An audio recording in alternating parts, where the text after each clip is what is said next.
آپ صلی اللہ علیہ وسلم نے فرمایا جو آدمی فجر کی نماز کے بعد 7 مرتبہ پڑھے اللہم اجرنی من النار اللہم اجرنی من النار، اگر مغرب تک موت آ گئی اللہ جہنم کی آگ سے بچا لے۔ مغرب میں پڑھ لیا اور فجر تک موت آ گئی اللہ جہنم کی آگ سے بچا لے۔ آپ نے فرمایا جو فرض نماز کے بعد آیت الکرسی پڑھے گا تو فرمایا اس کے اور جنت کے درمیان اس کی موت کا فاصلہ ہے، مرتے ہی سیدھا جنت میں جائے۔ زندگی میں اعمال لے کر آئے، اعمال سے مسئلے حل ہوں گے۔ آپ صلی اللہ علیہ وسلم نے فرمایا ہر چیز کا ایک دل ہوتا ہے اور قرآن پاک کا دل سورہ یاسین ہے، اور جو صبح کو سورہ یاسین پڑھے گا شام تک کی جو اس کی حاجتیں ہیں، جو اس کی ضرورتیں ہیں، وہ اللہ اس پہ اس کی مدد کریں گے، اللہ اس کی ضرورتوں کو پورا فرمائیں گے۔ اب سورہ یاسین پڑھنے کا شوق پیدا ہو جائے۔ آپ صلی اللہ علیہ وسلم نے فرمایا جو رات کو سورہ ملک پڑھے گا اللہ اسے قبر کے عذاب سے بچا لے۔ آپ نے فرمایا جو رات کو سورہ واقعہ پڑھے گا اس پر فاقہ نہیں آئے گا۔ عمل عمل عمل، موقع موقع کے اعمال دیے۔ آپ صلی اللہ علیہ وسلم نے فرمایا جو آدمی 7 مرتبہ پڑھے فجر کے بعد حسبی اللہ لا الہ الا ہو علیہ توکلت وہو رب العرش العظیم 7 مرتبہ، اب مغرب تک کے جتنے کام ہیں، شام تک کے جتنے کام ہیں اللہ اس کے لیے کافی ہو جائے گا۔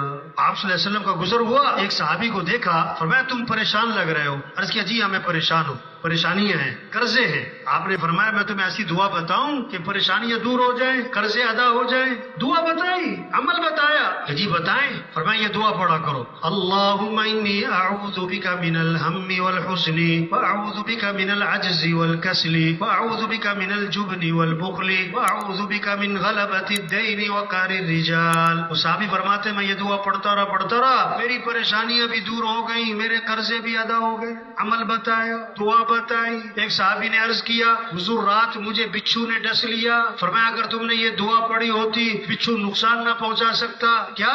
اعوذ بکلمات اللہ التامات من شر ما خلق، اگر یہ دعا پڑھی ہوتی نا بچھو نقصان نہ پہنچا سکتا۔ ہمارے مسئلوں کا حل دعاؤں سے ہے۔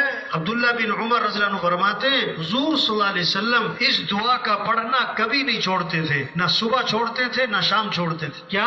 اللہم انی اسألک العافیۃ فی الدنیا والآخرہ، اللہم انی اسألک العفو والعافیۃ فی دینی ودنیای واہلی ومالی، اللہم استر عوراتی وآمن روعاتی، اللہم احفظنی من بین یدی ومن خلفی وعن یمینی وعن شمالی ومن فوقی واعوذ بعظمتک ان اغتال من تحتی۔ اس دعا کو اللہ کے نبی نہ صبح چھوڑتے تھے نہ شام۔ ہمارے مسئلے اللہ نے حل کرنے، ہم نے نہیں کرنے۔ ہمارے مسئلوں کا حل قرآن ہے۔ گھر گھر قرآن ہو، بچہ قرآن پڑھے، ابا قرآن پڑھے، بیٹا قرآن پڑھے، بیٹی قرآن پڑھے، دادا قرآن پڑھے، ہمارا وزیر قرآن پڑھے، ہمارا وکیل قرآن پڑھے، ہمارا ڈاکٹر قرآن پڑھے، ہمارا مالدار قرآن پڑھے، ہمارا مزدور قرآن پڑھے، ہمارا جھونپڑے والا قرآن پڑھے، دادی اما قرآن پڑھے، نانی اما قرآن کی تلاوت، رحمتیں ہیں، برکتیں ہیں، خیریں ہیں، گھروں سے نحوستیں ختم ہوں گی، شیطانی اثرات ختم ہوں گے۔ ایک صحابی رضی اللہ عنہ نے رات کو نیت باندھی اور قرآن پڑھنا شروع کیا۔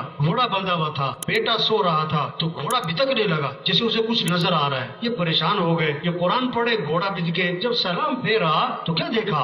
آسمان کی طرف ایک نور ہے، نور سفید بادل کی طرح، اور آسمان کی طرف اٹھتا چلا گیا۔ صبح کو جب آپ کی خدمت میں حاضر ہوئے عرض کیا حضور رات عجیب معاملہ ہوا، میں نے قرآن پڑھا، جب میں نے سلام پھیرا تو ایک بادل تھا، سفید نور تھا، آسمان کی طرف اٹھ گیا۔ یہ کیا تھا؟ آپ صلی اللہ علیہ وسلم نے فرمایا یہ آسمان سے فرشتے اترے تھے تمہارا قرآن سننے کے لیے۔ یہ محنت ہو رہی، گھر گھر قرآن زندہ ہو، تلاوت زندہ ہو، ذکر زندہ ہو، سب کے ہاتھ میں تسبیح ہو، زبان پہ کس کا نام ہو؟ اللہ کا نام۔ زبان پہ کس کا نام؟ الا بذکر اللہ تطمئن القلوب۔ کان کھول کے سنو، دلوں کا اطمینان کس میں ہے؟ اللہ کی یاد میں۔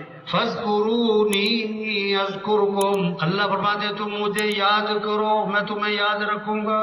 ولذکر اللہ اکبر، اللہ کا ذکر، اللہ کی یاد یہ بہت بڑی بات ہے۔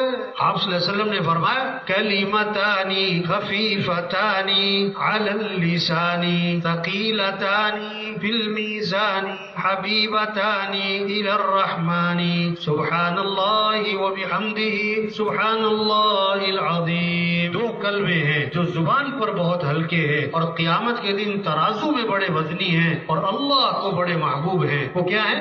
سبحان اللہ و بحمدہ سبحان اللہ العظیم۔ آپ علیہ وسلم نے فرمایا جو 100 مرتبہ پڑھے لا الہ الا اللہ، جب قیامت کے دن اٹھے گا تو اس کا چہرہ 14ویں رات کے چاند کی طرح چمک رہا۔ آپ صلی اللہ علیہ وسلم نے فرمایا جو کثرت سے درود شریف پڑھے گا جنت میں اسے میرا پڑوس ملے گا۔